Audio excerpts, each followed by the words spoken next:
आवाज खाली आणि हात वर केला तर सांगतोय तुम्हाला. शहाणपणा करू नका. बोलता येत नसेल तर बोलायचं नाही. कळलं का?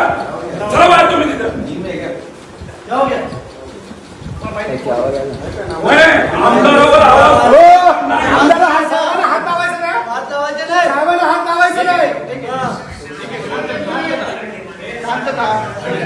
पोलिसांना सहकार्य केलं. पोलिसांनी नीट वागले. नीट वागलं पाहिजे. नीट बोललं पाहिजे. हात वाटतं काय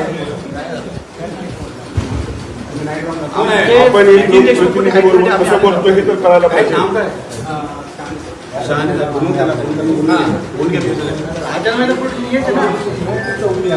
चौकी नाही पोलिसला आमदारला आणलं जाते आणि त्याची असणारी दखल घेतली जाते की काय. आणि तुम्ही साधे पीएस आहेत असं हात बिन करून एक रिस्पेक्टिव्ह बोलून गर्दी झालेली आहे. आम्हाला इथे आहोत ना. आम्ही इथे बसून घेतो.